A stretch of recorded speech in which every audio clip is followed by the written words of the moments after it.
Okay, today we're back to work on the John Deere 410 Loader Backhoe. Today we're going to be putting in all of the oil in the transmission and hydraulic system. And we're going to go ahead and put the oil in the engine and the antifreeze in it. Before I put the antifreeze in, I'm going to go ahead and I bought this electric solenoid valve. I'm going to put this inside the cab for the heater. So I can just, with a flip of a switch, I can just open this valve up so I can run the heater inside the cab. This valve wasn't a whole lot more expensive than just a standard ball valve, and the ball valve would have been harder to fit in here because you would have had to reach up and around under the heater to try to get turned on, and this here is going to be a lot nicer and just plain cool. So before we get started, don't forget to subscribe, like, and leave a comment down below. Okay, I already got Teflon tape here on my fittings that go into here. These are a 5/8 inch fitting. That's my heater hose is 5/8. Okay, I'm going to go ahead and put my valve in about right in here. I want to make sure I get this facing the right direction. And so the arrow is facing up, so that should be correct.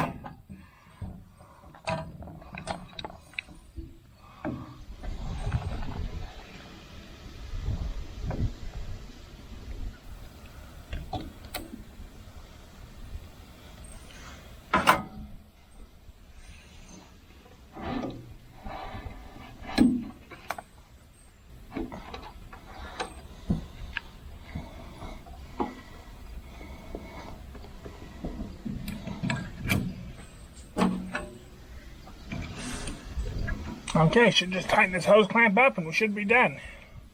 Okay, we got the hose clamps tightened down and it should work out really good right here. It should be tucked up out of the way enough. This here's the switch for the fan for the heater. And I'm probably going to just drill another hole in this plate and just mount a second toggle switch and just run these wires up. Because we have everything we should need to wire it up, which will probably be later because I have a lot of other wiring we need to do here. There's not a whole lot of wiring on this old backhoe, but stuff like this. This is a hot wire, and you can see all the housing stuff is all broke up on it. So there's not a whole lot of wiring needing to be redone, but some of it here has gotten brittle, and we just might as well patch it up while we're here. So I'm going to go ahead and get the oil dumped in the engine. Then I'm probably going to vacuum out the cab and get the oil open in the transmission and hydraulic system. As you can see, the cab needs to be vacuumed out. And the fuel spout is right there at the base of the seat.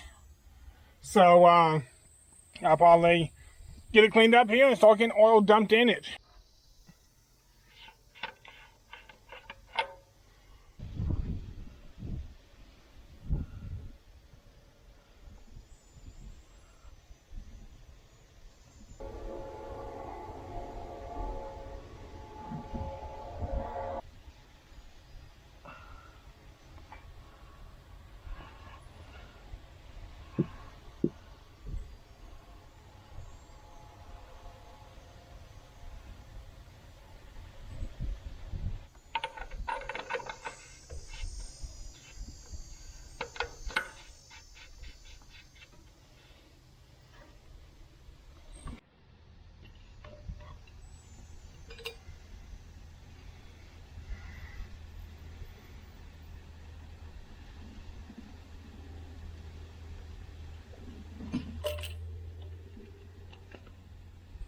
Okay, here's my 30-gallon drum of hydraulic oil. This is a John Deere High Guard. And I'm going to fill up these jugs here that the engine oil was in. And it'll just make it easier to handle. I'm going to go ahead and loosen the top of this.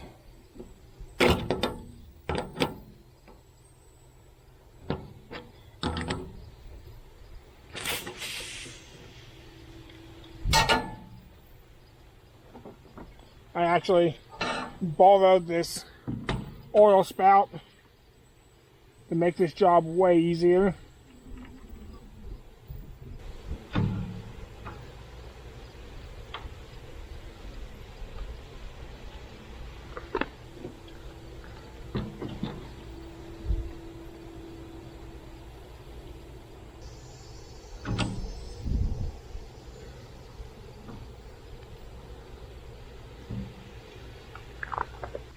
Okay, I'm going to go ahead and pull the dipstick out here.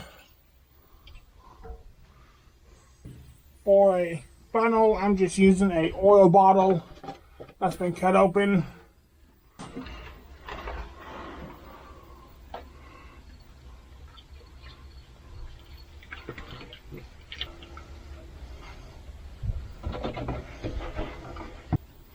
Okay, 1 gallon's in. I'm thinking I'm probably going to go ahead and just dump in, I'm thinking about 12 gallons.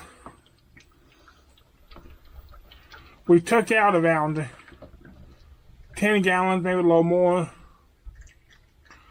But the cylinders for the loader, they need to be filled up, so that's probably a couple gallons to fill each of them. Plus the filters are dry, so they're going to probably soak up quite a bit. So that's 2 jugs down. I'm going to go fill them more.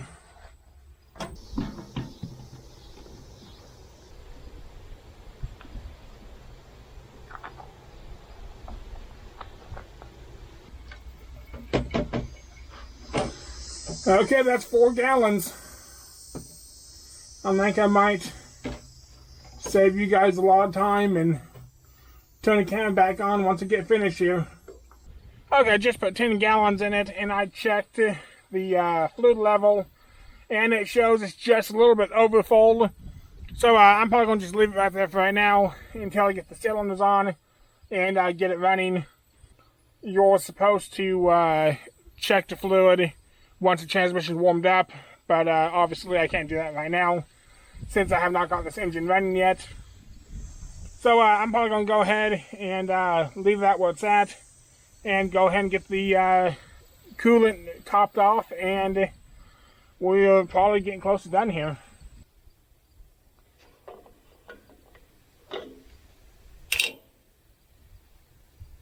Okay, I believe this holds around 4 gallons of fluid.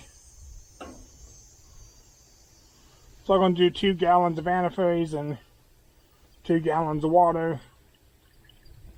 This is straight antifreeze. This is not mixed.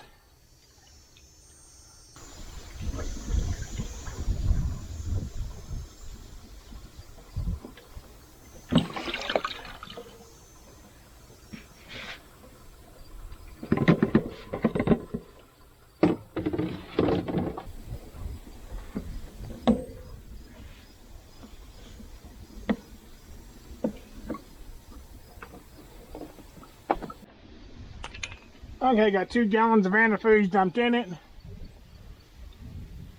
I'm going to go ahead and top it off the rest of the way here with water.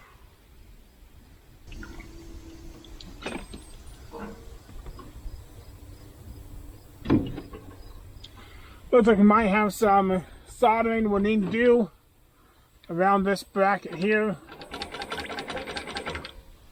because we have water and stuff leaking up through it. I believe we're full. So that held 2 gallons of antifreeze and then close to a gallon of water, maybe about 3/4 gallon of water. But I don't know how much water was in this engine when I flushed out the whole thing here earlier. So there may still be a little bit of water here and then the block. But either way, it should be plenty good. Once I get it running and get circulated and all the antifreeze and water mixed up, then I will go ahead and test it and make sure it's good for cold winters, and it should be set. Okay, that's probably going to be doing it here for today. I want to apologize for the lousy videos I've been doing here lately. I'd like to get a lot better content for you guys, but I've been busy with some other stuff, and it's also been really hot lately. And I'm hoping here in the next week or so, this backhoe will actually be running, and we're getting so close to it as it is.